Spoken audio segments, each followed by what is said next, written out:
I am very uncomfortable right now having to cover this topic. I don't want to talk about this at all. However, this is a Vikings YouTube channel, and I made a promise to myself a while ago that anything that comes up Vikings related that is both interesting and worth talking about, I have to cover it, whether I'm comfortable or not.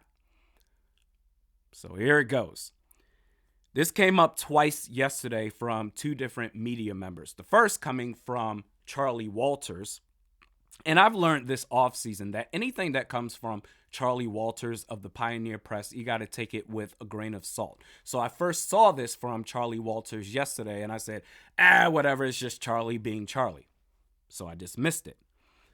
Then later on that day, yesterday, this same topic came up from Dianna Russini, who is an NFL insider for The Athletic. She is well respected. Anytime she speaks about your team, you stop and you listen. Dianna Russini, yesterday afternoon, dropped a firebomb of a take, saying, quote, "I have a list of 5 GMs who I believe need to nail this draft for their own job security and, more importantly, their team's future. This Wednesday, my column will go live, but I'll give you an exclusive here. The GM under the most pressure in this draft is the Vikings' Kwesi Adofo-Mensah. 3 years into his regime, his Vikings are 20-14, but without a playoff win. After letting Kirk Cousins walk, despite his head coach's public desire to keep the quarterback, Adofo-Mensah is running out of time. This might be the best opportunity he has to add a franchise-altering passer." I'm not there yet for 2 reasons. First off, at least for me anyway, the vibes are really good in Vikings land. You had a really solid free agency. You've got the draft about 60-ish hours away with 2 first-round picks. Let's see what they do the rest of this offseason with this roster.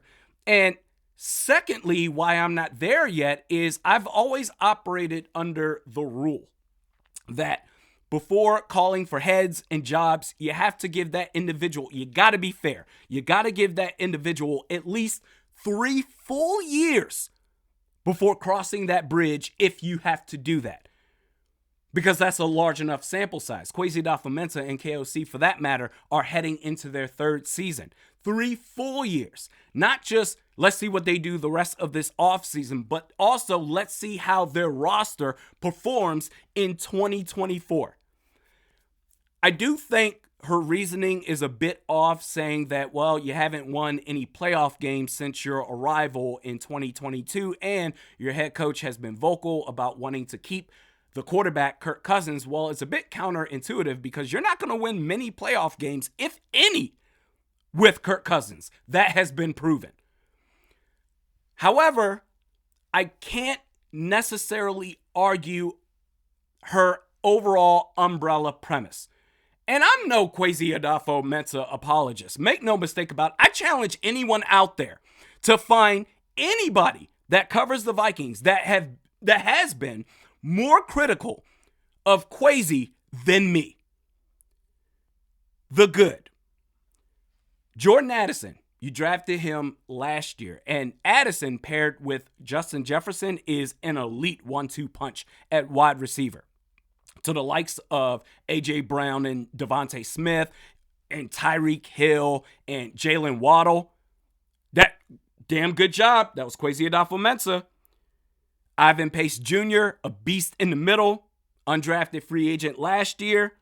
Aaron Jones, you understood that your run game was ass last year with Alexander Mattison. You had to upgrade the running back position. You certainly did that with Aaron Jones. Your linebackers, what you did this free agency, really solid from your outside to your inside backers. That's the good. Now to the bad. The 2022 draft class. I've talked about it, gone over it ad nauseum. Don't want to go down that road anymore. We all understand how bad it was.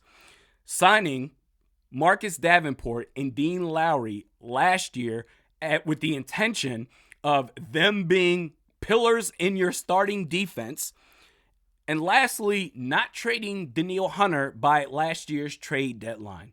And the thing that is really glaring about the bad is that none of it is in hindsight, because covering those situations in real time on this channel, I mean, the 2022 draft class, I didn't think the whole class would be bad, but reacting to that trade in the first round, going from 12 to 32, not getting proper compensation, and then taking Russini, I said, oh, bro, this is pretty bad. I actually said a lot worse that I can't say again. I'm trying to clean up my act on YouTube here. Signing Marcus Davenport and Dean Lowry. Davenport, an often injured player, and when he is healthy, he has been inconsistent. And Dean Lowry, who was horrible his time in Green Bay, and at the same time relying on those players to be pillars on your starting defense. I said, I don't know about this. And lastly, not trading Danielle Hunter at the trade deadline. Get a first-round pick for this guy before he walks away, and you have to settle for a compensatory pick. Well, they ended up letting him walk away. But I'm focused on the now. I really am. You had a good free agency. Let's see what they do in the draft. And ultimately, is there any sort of improvement on the prognosis of this team? As long as you do that, you're winning, Kwesi. On the flip side, you can't have any more Whiskey Tango Foxtrot moments. The grace period, the allotment of get out of jail free cards for F-ups, you use them all up. You got to be squeaky clean. You got to sign Justin Jefferson to an extension. This roster needs to improve. Whether you can get a quarterback or not, because it takes two teams to make a trade.